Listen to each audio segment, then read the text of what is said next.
Welcome to the Ofrenda. My name is Nicholas Gonzalez. Thanks for coming over. Each episode, we'll get the chance to meet someone new who may not be able to introduce themselves anymore through the stories and memories shared here. Today, I want to introduce you all to a great friend of mine. We've known each other for a couple years now. He's a wonderful carpenter, friend, all around great guy, awesome with games, and very knowledgeable about some very interesting things. His name is Connor. Hey, Connor. Thanks for having me on the show. Has it been? God, it's actually been like 5 years now. Oh, I yeah. think. Oh, jeez. I'm sitting here like, wait, how long? Oh God, Cedar City. Oh, that was so much longer than I thought it was. I know. I was actually going back and thinking, how long, like numbers wise? And I think it's been over 5 years now. It's weird. I had to go through and go. How often have I seen Taj shitpost? Like that's almost how I have to measure things in time when it comes to just how theater works. When you're like, oh, I know so and so, and my favorite thing is when somebody goes, wait, how do you know Taj? Oh God, it's never like an oh God. It's just what the hell did he do this time? Exactly, right. There's always those few individual people who you meet, and no matter what, they'll get brought up, and immediately you start wondering what's going on now, what changed, what did they do, what trouble did they get into, and how am I involved? It's not always how am I involved. It's how am I going to get myself out of it. Yeah, yeah, good point. It's just okay. What's the crime? How can I get this down from a felony to a misdemeanor for myself? Exactly. And or how much bail do I need to prepare right now? It's always more than you think, less than you hope. Yeah, but how have you been? I mean, happy almost 1 year anniversary of quarantine. It's again the time flies thing. What have you done for the past year? I'm still processing last March, and now we're about to hit new March. Yeah, yeah, yeah. It's a thing. But it's done a great job showing both the beautiful and terrifying parts of humanity in so many different ways that we're not going to get into tonight because I don't think we have the time nor the crayons. No, no, unfortunately, but that's fine. I'm sure there's other resources for that, so we're good. Yeah, but I mean, working on making more mead because I have time, which is Right. nice. Working on one of my geeky podcasts and working on union negotiation contracts for the North Shore Music Theater Because you for guys, whenever we actually get to go back. well, there's always that. But yeah, because you guys just recently joined, correct? Uh, Or at least are still in the process. we're still in the process. We started the whole process March, April of last year, and we're currently in negotiations with the theater. But I think it's going well. It's generating conversation that needs to happen. Um, and on both sides of the table, it seems to be being there's some understanding that is occurring for both, Hmm. and it's going to hopefully lead to more conversation. But patience is a virtue, as my grandmother always loved to remind me. Hmm. She'd love to remind me when I get frustrated at my brother. Let me clarify there. So, who would you like to introduce us all to today? Well, on the topic of my grandmother, I think it might be appropriate in these times. Yeah, we're hitting March and St. Patrick's Day. Sure, y'all better be going to mass. Well, virtual mass. Hmm. But I'm actually going to talk about my grandparents because there's some wisdom and some lessons I've learned from them that have actually really helped through this pandemic. Oddly enough, and it's always comforting. Both my grandparents are from Ireland. My grandfather's from County Mayo, and my grandmother was from County Kerry. And actually, last year, oh no, 2019. Oh Lord, 2020. It was a whole thing. I actually went to visit my family because most of my family's still over in Ireland, and it's where we buried my grandparents. And I got to see where my grandmother grew up, and it gives you a great sense of perspective as to when you meet family for the first time in a long time, when you get to meet them as an adult, and you get to see the lessons that your family passes on through generations, not just, laterally in the tree, but horizontally through the branches. And it gives you a greater appreciation of where you come from, I think, at least. Yeah. No, that makes sense. Because, like, especially uh, depending on how big your family is, there are some relatives who you grow up and never really meet who are around the same age as you, and you finally get to meet them as an adult, and you realize, oh, we were connected by blood, but we don't really know each other that well. And over time, you kind of have to reintroduce yourself, I guess, to someone who technically you're supposed to have this strong bond with. And so it's always interesting when you do get into those situations. No, very much so. But again, we all learn, we all grow, we all change. I mean, there's family members I have in the States that I don't see that often that I could probably tell you more about my family in Ireland than they could tell you about me. Mm. But it all comes down to, family and the lessons that you learn from them, not necessarily who they are when you meet them. Everyone changes, and the same person I met in Utah 5 years ago as the deck harp is different from the person I'm currently on a podcast with.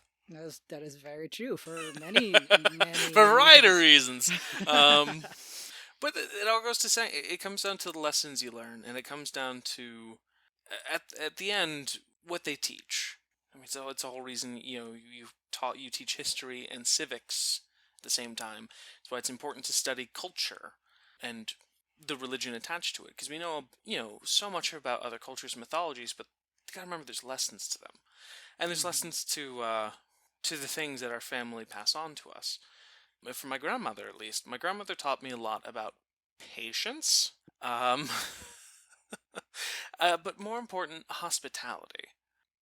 And that's always been something that's stuck with me for a variety of reasons.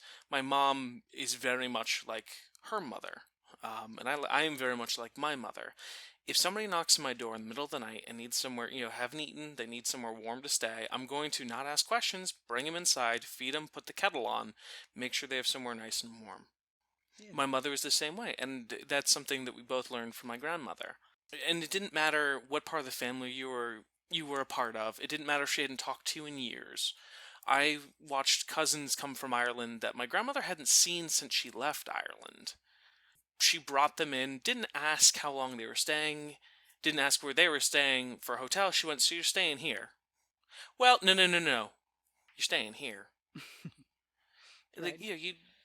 And when I got older, you'd come home, the kettle was on, and she was just always so kind. Yeah. No, that's very sweet, and that's having known you for some time. I do recognize that, and so it's always interesting when you go back and realize where certain characteristics that you exhibit, where they come from. So It's the beauty of learned behavior, and when family acts as family and looks out for each other, it's amazing to see what impact it has on the greater whole. I was lucky growing up. My grandparents moved close to my mom and my dad. My parents both worked from home, so it made a lot of sense. And they could, if mom and dad needed a little time away from their two small Nordic Celtic children that could throw each other through walls and hurl cinder blocks at bare hands, yards away at each other, there's someone who's going to keep us in line. It was grandma and grandpa. so so how far back can you remember your grandparents? I They used to live. So my grandparents came from Ireland. They came to New York, and I never got to see the house in New York. I was born long after they sold, John Riley's pub in Ireland, in New York, which I found a variety of photos from a variety of stagehands, ne'er do wells, and a lot of Irish immigrants. Because my grandfather was very instrumental in starting the New York Irish Pride movement.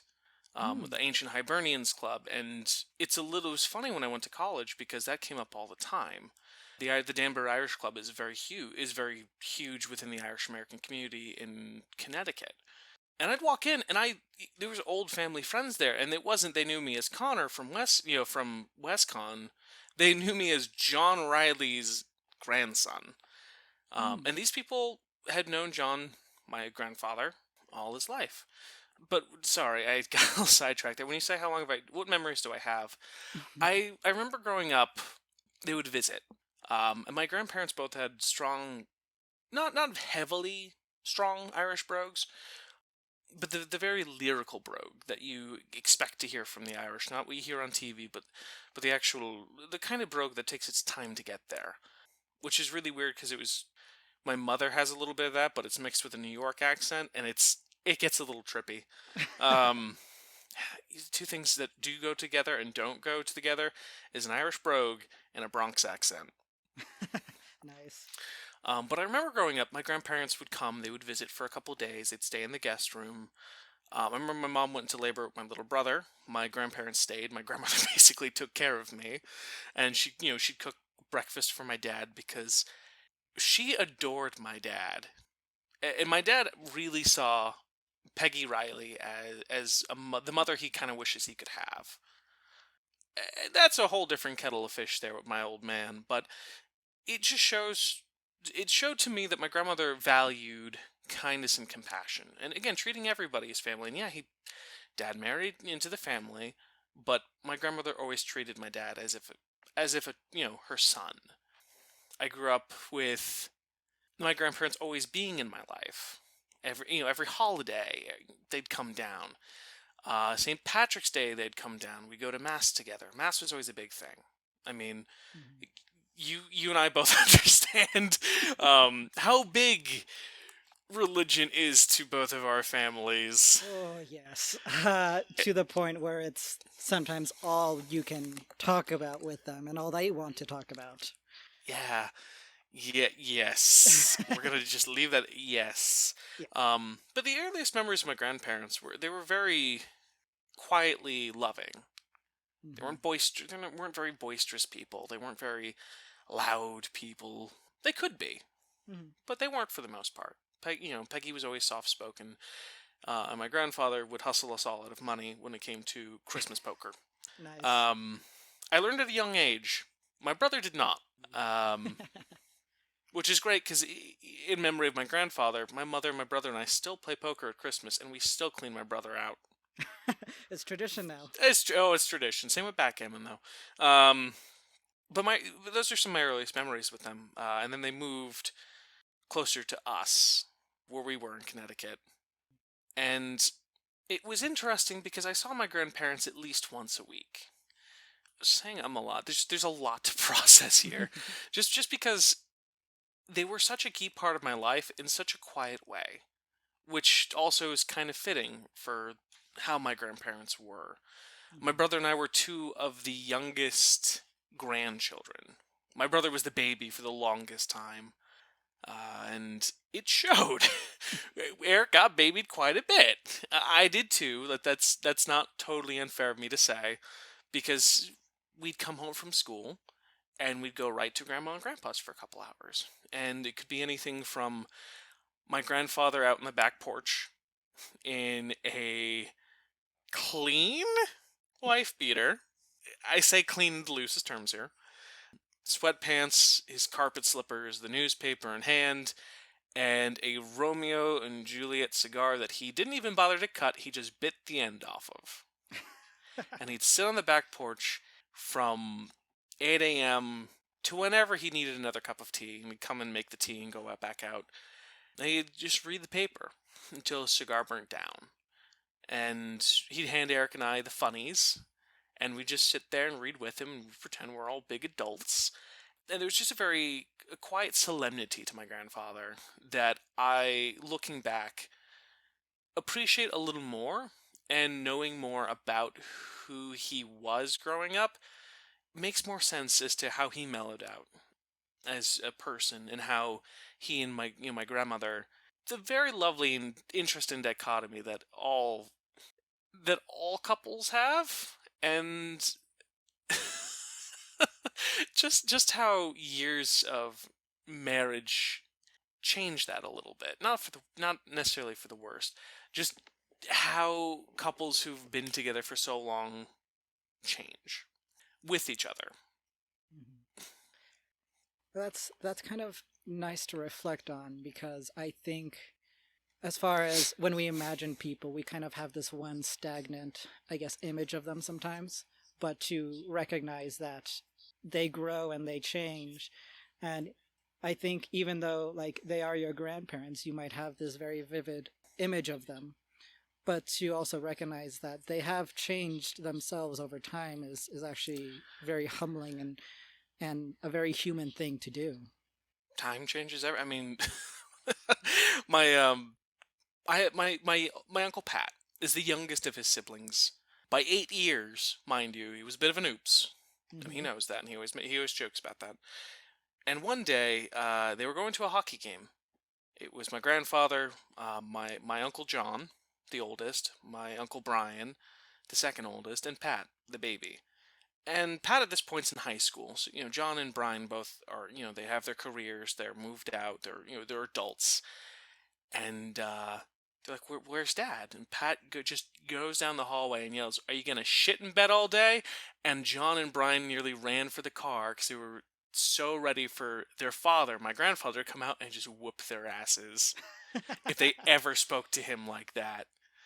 And it was different because he mellowed out with Pat, with the son, his son Pat, and that's another thing that it's funny to watch my mother and watch my family, especially my aunts and uncles, and I get to now pay attention and look for those moments of where's John.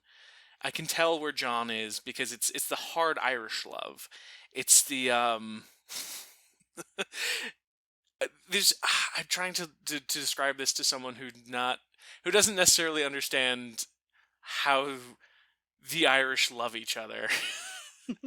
Because and every family does it differently, and every culture does it differently. But it's a very tough love. Hmm. And it's not to say that my grandfather was a saint. My grandfather was not a very nice man, but he mellowed out with age. He learned. I like to think he changed. He really did at the end, at least for the 20 some odd years that I knew him as my grandfather.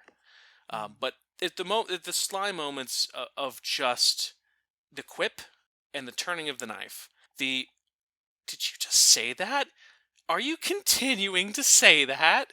Should I be offended? I am offended. And yet my grandfather, and again, God bless him, knew how to put you off in the best way with his humor. It Okay. wasn't offensive. It was things like he could go up to my father and go, one day I'm gonna hire an investigator, investigate into you. Why you gotta leave? Just leave my daughter alone. Okay. John, we've been married for 20 years. I know, but one day. And that was his kind of humor. It's just the very dry humor. He was always very good at taking a dig at somebody, but he was very good at the self-depreciation humor as well. Fair enough. And that was something I was shocked at when I wasn't shocked. Let me phrase. I was not shocked. My brother was shocked. I was amused by his shock when it came to how the Irish are portrayed in the media. Very loud, very boisterous, always cursing.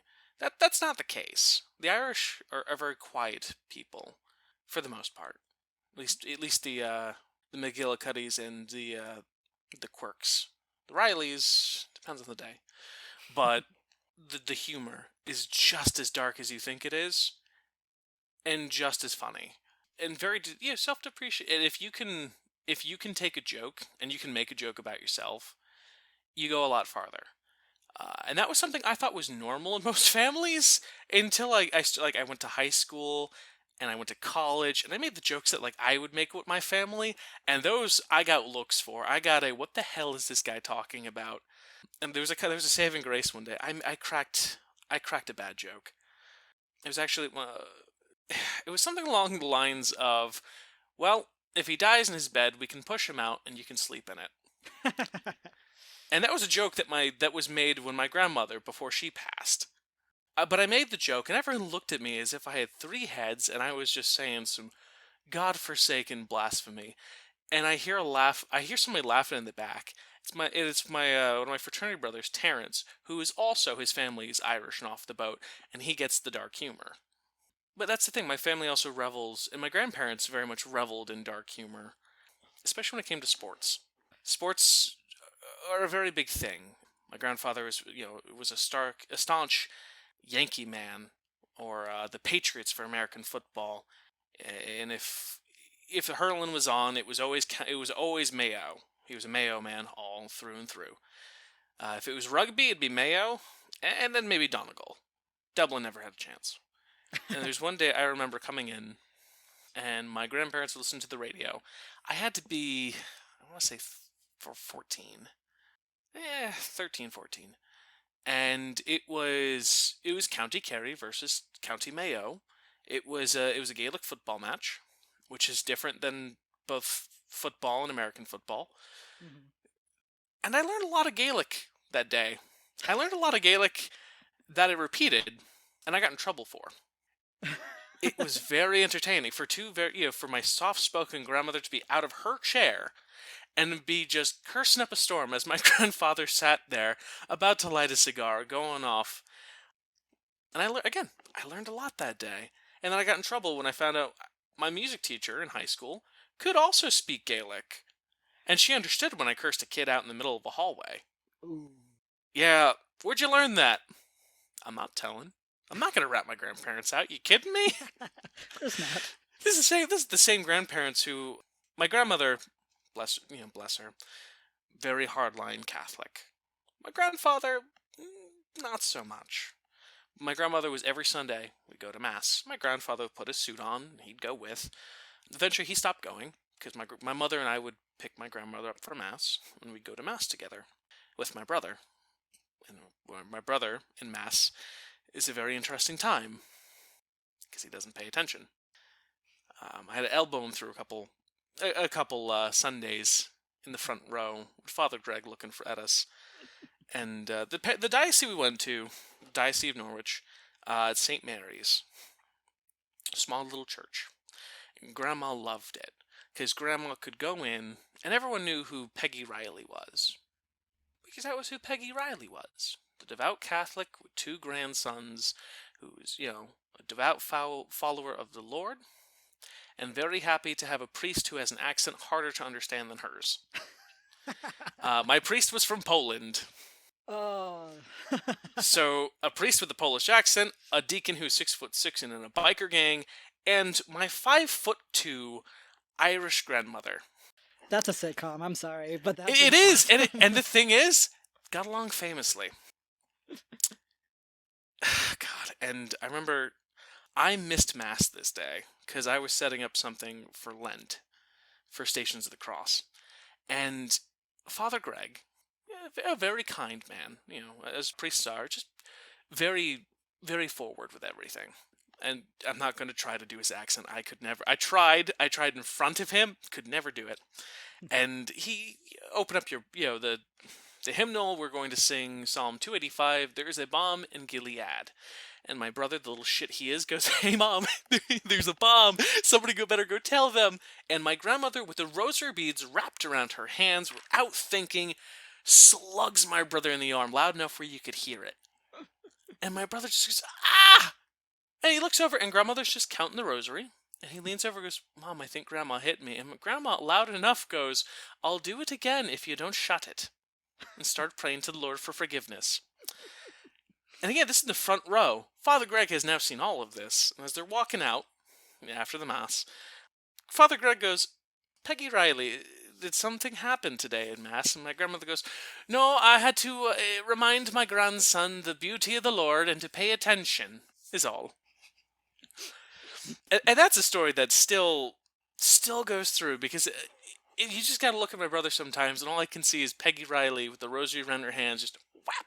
And actually, that was a key when unfortunately my grandmother started to lose her memory as she got older.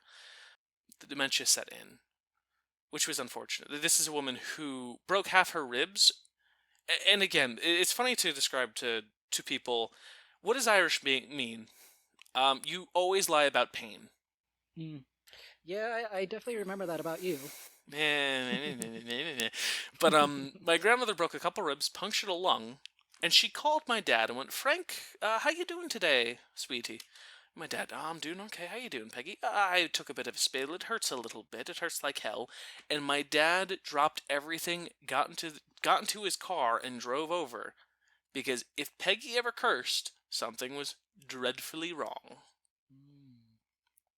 And that unfortunately is kind of what I marked as the decline for my grandmother there. She started to lose her memory. She started taking more falls. But it was weird. I say weird because we got her mad once when she was losing her memory. She was continuously breaking out of her hospital room, and they couldn't stop her. They couldn't figure out how she was getting out. They put boxing gloves on her hands, and she was still able to push her way through nurses and doctors and somehow get all the IVs out of her arms, get out of the bed, and get running down the hallway. And she couldn't remember who we were at the time. And my brother just goes, "Did anyone take out her dentures?" And my grandmother went from "I don't know who you people are" to, and I quote, "Eric Riley Thompson, you traitorous little bastard." Holy shit, Grandma remembered us! Yay! And Grandma's pissed at us! Yay! Yay! And that was the thing. So when my dad would go and visit, he'd get her mad. And she'd suddenly remember who he was. And it was unfortunate, because towards the end that stopped working too. And they only gave her a couple weeks to live. And then, that dragged on to months. And one day the doctor called my grandfather. You haven't come to see her. I haven't seen her in a while. She's gone. And the doctor goes, "No, she's waiting for you so she can say goodbye." And so my grandfather went, and he sat with her, and she couldn't say anything. But the way he always put it is she remembered who I was for the first time in many months. And it wasn't long after that before she finally found peace. It was only a couple hours, actually. And that always stuck with me. The whole... They were in love for 60, 70 years. Yeah, they were married for 60, 70 years. 5 kids. A lot of grandchildren. It was a very long marriage. It had its ups and downs. As every relationship does. Mm-hmm. But that always stuck with me. My grandmother was kind to the end. She loved to the end. And all she wanted was to be able to say goodbye. And that, to me, spoke volumes about my grandmother. Compassionate to the end. Loving to the end. Tough love at times. She wasn't afraid to raise her voice or get the spoon. I've heard stories about chanclas. I can tell you stories about the wooden spoon. Mm-hmm. And it's generational. I have wooden spoons in my kitchen, and I still look at them with a little bit of fear. Yeah, that never goes away. No, it doesn't. And, but that was the lessons, again, some of the lessons I learned from my grandmother. Kindness, compassion, reverence, and a little bit of humor. The humor is always an important part of family. And not to be afraid to ask when dessert is so you can leave sooner. That's always her key thing. Was when's dessert? When the minute dessert was served, she'd eat it and go, "Okay, I'm going home." It's a great excuse to leave things early, whether it be uncomfortable dinner parties or just enough of her grandchildren just wanting to jump up and down on her lap.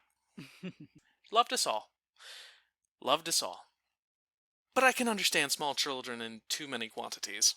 Yeah, no, I can definitely understand that. So, and I'm going to actually remember that trick because I'm going to use that from now on.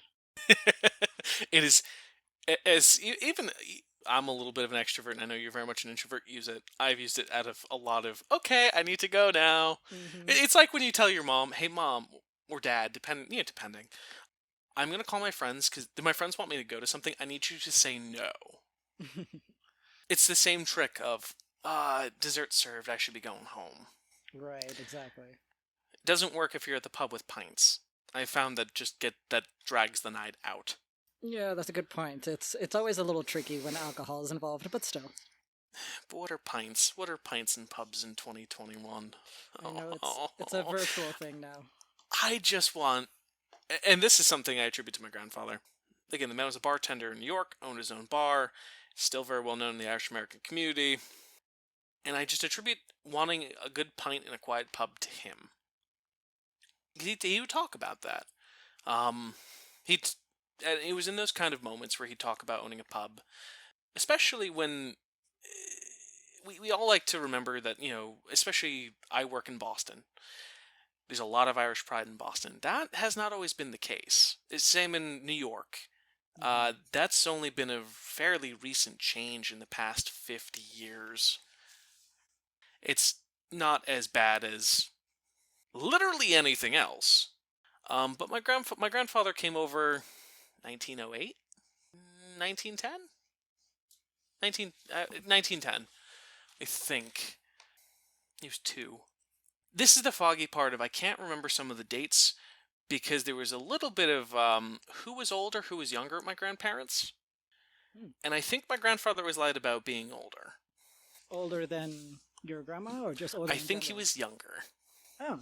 But the age, very important, at least to them. But he told me a lot about when he spent a year or 2 in America and then went back home. He told me a lot about growing up very poor. He grew up next to the schoolhouse, so he couldn't even skip school. Which he'd love to give me flack for, because at the time I was going to school on an island and I couldn't skip school without everyone knowing where the hell I was. Good point. He didn't get away that quickly. He'd love to remind me that, yeah, but your mother doesn't teach classes.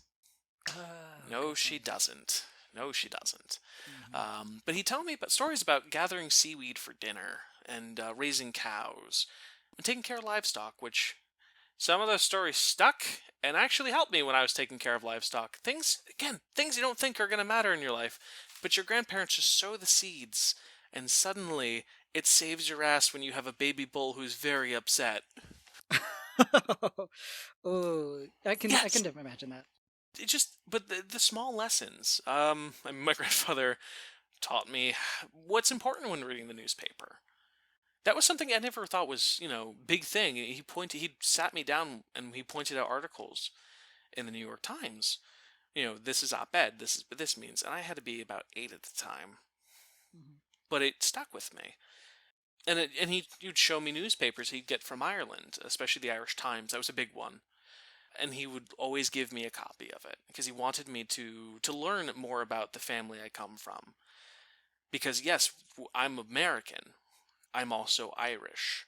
I also should be proud in my, being Irish, while still understanding that it's not, it's, especially in today's day and age when people are, well, why don't we have white pride? That's not a thing. Yeah. That's not a thing. My grandfather's always very strong about that, which is strange, knowing some about his early history. But the big thing was, be proud that you're Irish. Be prouder still of what you're going to do for this country as an American. And how you can make it better. Because my grandfather, his family was very affected by the Troubles. His family was extremely affected by the Black 47. Most of his family in Mayo died during that. There's actually a cemetery in Mayo with my family that goes back 500-600 years. And every white stone is a gravestone. And there's a lot of them from the 47. There's a lot of them from the IRA, which is a tangent for another time as to why my family came to the U.S. And other stories that I've been digging into because my grandparents did not tell me anything. But my grandfather, the lessons that I learned from my grandfather are not as obvious to me as I'd like to think they would be. You remember lessons that your parents teach you, or that your siblings teach you, or maybe those quiet moments with a grandparent, if you're lucky enough to have that.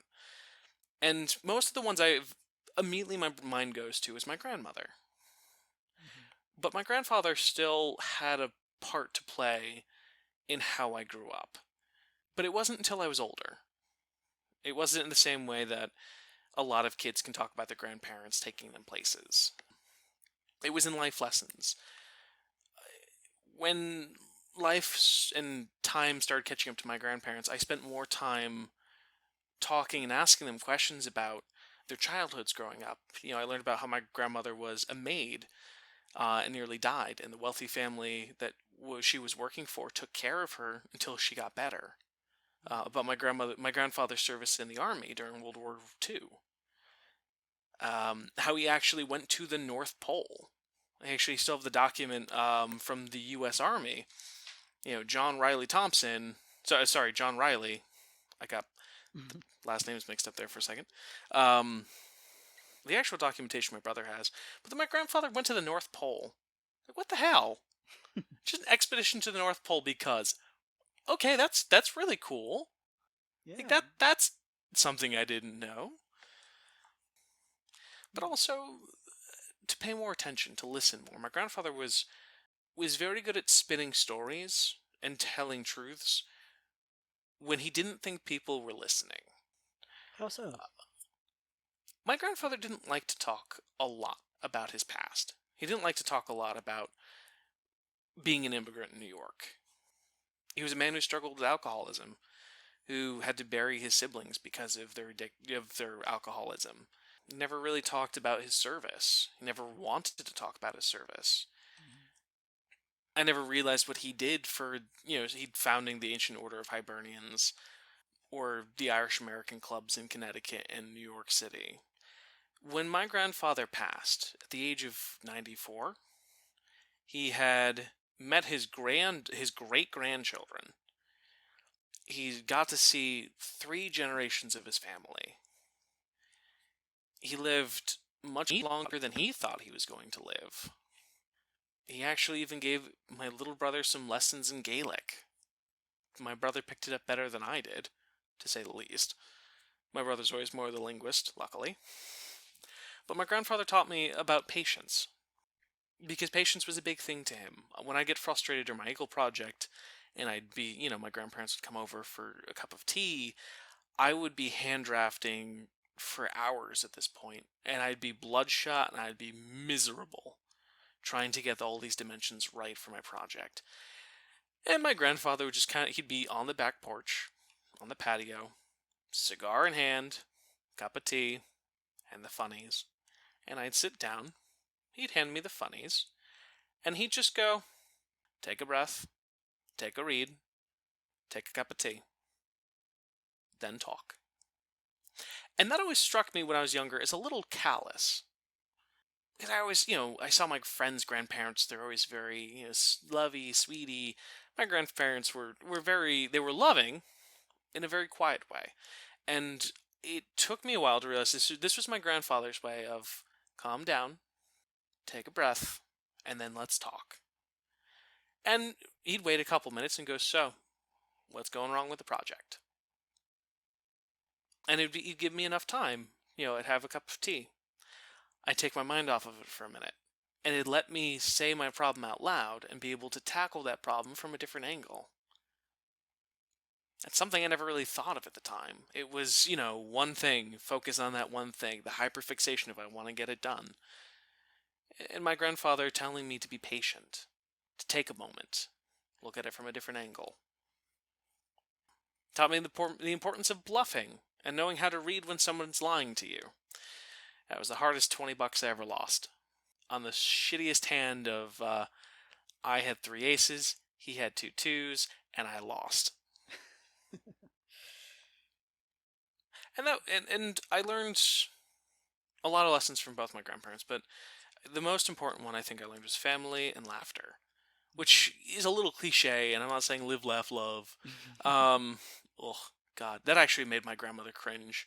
Oh, I believe that. Oh, God, she looked at it and she went, that's shite. It's like, oh, God, Grandma. And some of the phrases you pick up from your grandparents, Jesus, Mary, and Holy Saint Joseph, I say that a lot. I said that a lot in production meetings and no one understood until I had a designer pull me aside and go, I know what you're saying there. I know what you actually mean when you're saying that. It's like, I'm not saying anything. It's like when it's like when a Georgian says, bless your heart. Exactly. Yeah. It's the same thing, I mean, Christ, I think Biden. I was reading the Times, and somebody had mentioned that in a quiet conversation, Biden said, "God bless him." Oh no, Oh, Biden, I understand. Yeah. Just small little phrases and dark humor. Like I said, when my grandmother was passing, Hmm. my family has a group text. There's a group text with my aunt, my mother and her siblings, and there's a group text with some of us cousins. There's a lot of us, Hmm. and I was home at the time, and my mom started laughing, and Okay. I was a little concerned. It's like, Mom, we know Grandma doesn't have long. Are you feeling okay? And she hands me her phone, and it's the conversation. She goes, just read the last five texts, and I'm not gonna go through all of it because there's some dark jokes and some dark humor, but the big one was, and this came to bite me in the ass years later in college, was my Uncle Pat. God, I'm fucking tired. And both John and my mother John saying along the lines, "Well, Mom won't need the bed so soon. You can kick her out when she's done." And my mother going, "Please, just get in there and you can scooch her. She's not big enough anyway." Are you telling? Are you both just telling my Uncle Pat that when Mom dies, just sleep in her bed? Is that what you're saying? But again, the dark humor, the just weird dark humor that my grandparents very much put forward in life. A humor that as a young grandchild I didn't understand. Hmm. I understand a lot better now as I'm an adult, going, oh, that's what they meant. Uh, oh, oh Yeah. Lord. Um, Yeah, it's always fun when you start actually making those connections as you're older. you learn a lot more. You learn a lot more about your childhood where you look back and you start thinking, wait, that's not normal, or wait, are all adults just dirty and dark? Doesn't All, matter what. I think all the fun ones, all the best ones are. I, this you want dark and weird. Um, this is the wake. For folks who don't know, the American wake, as we know it, is an Irish tradition. The viewing of the body, that came from Ireland. Okay. And I always thought that was normal. It's not normal for a lot of people. Oops. Okay, fair enough. Again, things I didn't know. Hmm. Uh, when my grandfather finally passed the age of 94, it was there was definitely some hubbub about it. A lot of family came out for it. A lot of Irish Americans who I never heard of but knew my grandfather. It's weird to think that this was before COVID and there was a very small funeral home and there was a line out the door of people I never knew, I never met, of all ages, shapes, sizes, who all knew my grandfather. They didn't know him, necessarily knew him personally, but they knew what he did for Irish Americans. Y'all talk about him as if he was a saint. Like, pump the brakes, folks. I don't know you. Why are you looking at my dead grandpa? Um, and the family drama aside, there was a bit of a kerfuffle as to when the funeral was supposed to be. It was supposed to be Sunday. That Sunday was Super Bowl Sunday. And the plan was bury Grandpa and then watch the Super Bowl with the family. Now you might think some people might think that's very a coarse thing to do, but if you knew my grandfather, he would have preferred to be buried on Super Bowl Sunday so the family could watch the Patriots win. I shit you not. But my aunt decided, well, we're going to push it back to Monday without telling any of the family. Ooh. Okay. Yeah, not great. And I remember all of this because I was finishing working on White Card, which was a show for Diane Paulus, the ART, and we were about to finish that up, go into tech, and then start building Jagged Little Pill. Yeah. Theater aside, Hmm. we went to the funeral. We went to the wake. And so I go down Sunday. So it's in Danbury, Connecticut. It helps. I know the priest who's doing the funeral. He was the priest for the Newman Center when I was a senior in college. We actually knew each other pretty well, which is a little weird because I walked in. He went, "Oh, it's Connor. Hi, Father Patrick. What are you doing here?" "I'm here to do the service." "What are you doing here?" "That's my grandpa." "Oh, wait, your grandfather was John Riley?" Can we stop with this? It's like the running joke of my life. Your grandfather's John Riley? Yes. Yes. Next. Next, please. So we went to the funeral. And during the wake, like I said, the line was at the door, which I was shocked at. There were armed guards next to my grandfather's casket from the Ancient Order of Hibernians with pikes. Oh. Yeah, they just walked in with pikes, and my first thought was, who's using pikes in a small room? Oh, it's an honor guard. Why the hell does my grandfather have an honor guard? And that's why I started learning more about some of his history after that, because it was just I need to know more because I'm very confused as to why there's pikes at a funeral. Yeah, I can see that.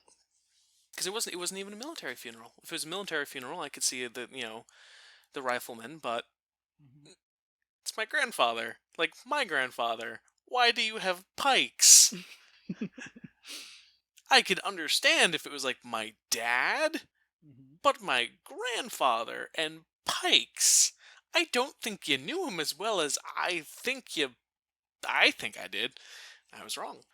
The things you learn about your folks after they pass, because suddenly you find those little moments of, I didn't know that. I want to know that now. I want to know more about that. It can really spark that want to learn. And that conversation came up of, wanting to learn more about our grandfather. After the wake, we went back to my uncle's, and the Super Bowl was on, and I lost $40 on the pool. Not a surprise there, because the Patriots blew the game. Nah. But the conversation came up of, what was Grandpa like? Not the Grandpa we knew. It was a lot of my cousins, mind you. A lot of my cousins, and there's a lot of us. And a lot of stories came out. There's a lot of memories of playing poker. I found out that my cousins also got hustled a couple bucks here and there. Found out that my brother still got hustled the most. And just more of who my grandfather mellowed out to become. And small moments of my family, my mother and her siblings, their childhood with Grandpa. And again, they said that their memories was always Grandpa, cigar, bit the end off. It was the big thing about my grandfather. Which I was happy to know that's an intergenerational thing of, what's the memory of him? A Romeo and Juliet burning that he bit the end off of and lit.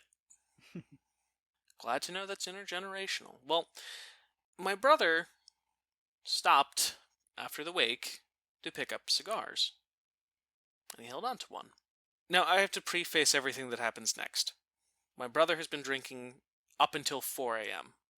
with my uncle. Learning a lot about my family that he doesn't necessarily get to ask my grandparents the way I did. So, it is 6 o'clock a.m. We have to go to the wake and then to the funeral. My brother still has got a case of the Irish flu. I go to wake him up. I tell him to get up quietly. He knocks over a bunch of glassware, the glass he was drinking from that night, his keys, his knife, everything on the floor, as loud as a cannon shot. All right. Stealthy. So everyone gets dolled up. It's about 7 a.m. now. Everyone's, fed, watered, and ready to go. So we can see the body, pay our last respects, then go and bring the body to the church. So we go to get in the car. It's my mother, my brother, and myself. My dad was recovering from a stroke, 6 cracked ribs, and a punctured lung. So he was not with us. I remember that only because it gives me a timestamp as to when all of this was happening. Which was, again, getting ready for a tech from hell to go into a build from hell for a Broadway show that we only had 2 weeks to build. And we get to the car, and my brother dumps his coffee all over my mother's seat. And I thought my mother would kill him. Strike 2 for today. So we take my car, and we start driving to the church. We get to the church, we get to the funeral home, and we say, we're paying our respects. And I walk to the casket, because I want to say goodbye to the old man one last time. And there's a cigar in his lapel. And the only thing that came out of my mouth was, the little bastard didn't even cut it for him. And I turn on my heel, and I go to march to find Eric. He walks out of the bathroom. He sees me. The hands go up. I know I didn't cut it. Same page. So, a couple, 20 minutes later, the priest tells us, say our goodbyes. And we do. Friends, then, cycle through, then family cycle through. And anyone who was paying attention to my brother and I were sitting at the coffin would have sworn that we were crying. Our shoulders were, heaving. We walk out, and my brother and I are crying, sure, but we're also trying so hard not to laugh and howl. We get outside and we start howling. And Eric goes, I should have fucking cut it. You should have fucking cut it, man. I should have cut the cigar. And we look like we got our heads screwed on backwards. Because again, it's a funeral. But all we can think about is his grandpa beyond the grave. Cut my fucking cigar. I don't know why he just went Northern Scottish, but Yeah. bear with. Drive to the church, get out of the car. Remember, Eric's on strike too. He offers me some Altoids. He then drops the tin everywhere. And I look at Eric and I go, Eric, that's strike 3. What do you mean? You do realize we have to carry Grandpa into the church. We're the pallbearers. And my brother just goes white as a sheet and goes, I'm gonna fucking drop him, man. And at this point, I've told a couple of my cousins who are also pallbearers. We're all trying, we're all ribbing Eric. Time to bring the casket in. We pick up the casket. I hear my cousin Brian go, "You gonna drop him, Eric? Fuck off. He's heavy. So you're gonna drop him? Fuck off." So we're walking into a church. Fuck you. Are you gonna drop him? Fuck you. You gonna drop him? Fuck you. The coffin goes down. We take our seats. And my brother leans over and he goes, "Hey, I didn't drop him." I look at him and go, "Hey, we have to carry him out." Oh, fuck. And it's the weird things you remember during a funeral. There's a lot of sorrow, yes. There's a lot of pain. There's also funny moments that happen. And it's that kind of moment of, I know a lot of family members would be aghast at hearing my brother and me harass my brother. You gonna drop him? Gonna drop Grandpa? Gonna drop Grandpa in the middle of the church? That's disrespectful. It is, but Grandpa'd be laughing at that. He'd find that shit funnier than hell. Oh, I bet. But it's those moments that make me really appreciate the humor that my family has, that my grandparents and my parents instilled in us, and the moments that really brought the family together. Just like when the Patriots lost that Sunday night, we all were happy Grandpa was already dead, because if he wasn't, that would have killed him. That loss would have killed him. If you could bring them back for a day, what do you think you guys would want to do together, both of your grandparents? I think... Well, I'd be confused, because if I brought them back, they'd be in Ireland, and I'd be stuck in the U.S. dealing with the pandemic. Yeah, fair enough. We'll do best case scenario. Best case scenario. Yeah.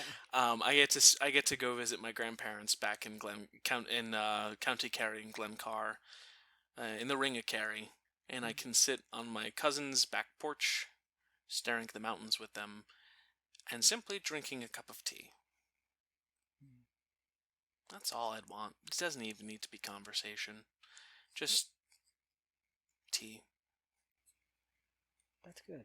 That's nice. It's the little things you remember. I mean, I still make tea with my grandmother's tea kettle. It's gone with me everywhere. It came with me to Utah. It came with me when I've traveled across the country multiple times for multiple reasons.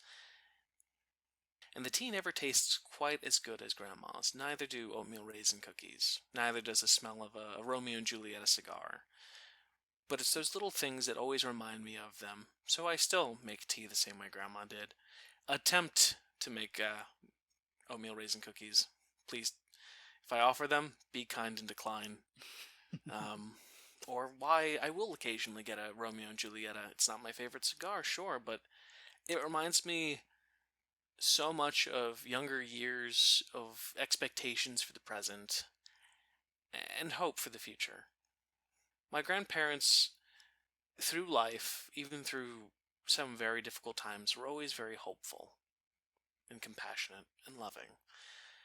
And if I can have the same kind of compassion that my grandmother showed to anyone, the same kind of patience that my grandfather had for me and my brother growing up, and that same kind of understanding of other people that my grandparents both took time, because it didn't matter who you were. They wanted to understand where you came from. And they wanted me to understand where I came from. And to take a sense of pride in being Irish, but do more to help my country become a better America. And it never in big acts, small ones. Maybe cooking food for a friend, maybe a cup of tea. Yeah. No, I think that's probably all we can really ask for. Is try and take what we can from the past and move forward and make everything around us just a little bit better. Well, thank you for coming by and introducing us all to your grandparents. They truly sound wonderful, and I can definitely see them in you. That is both a compliment and a terrifying thought. I figured you would think that, but yes. Well, if people want to find you in social media or elsewhere on the internet, where can they do that? I mean, I'd rather you didn't, per se. I Well, mean, you can find me on, like, Facebook if you really want. I don't really do much on Facebook or Instagram. My Instagram's mostly just photos of hikes, mead, and occasionally things I like to paint. Yeah, they're cool. They're things. And if for some reason you want to listen to a bunch of idiots on a podcast talk about a sci-fi game, you can find us at Legion Speakeasy. I don't know. I'm not very good at the social media shit. I have it specifically when someone goes, "Hey, have you worked with so and so on a job? Let me find out what theater they worked at and probably stalk them." Yeah, probably. But your podcast is really cool to listen to. So.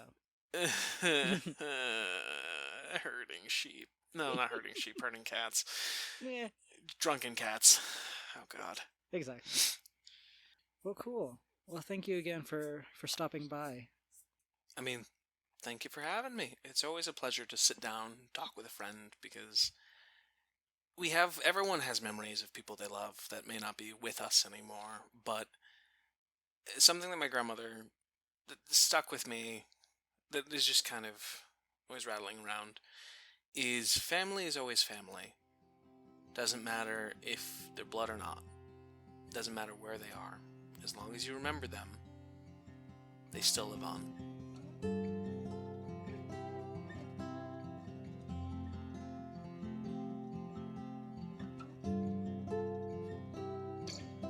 Thank you all for stopping by and meeting John and Peggy. Feel free to rate and subscribe to us here. If you want to reach out and share your own stories, feel free to email us at storiesattheofrenda@gmail.com. And you can follow us on Instagram, Facebook, and YouTube at storiesattheofrenda. Be safe out there, and we'll see you all soon. Te quiero.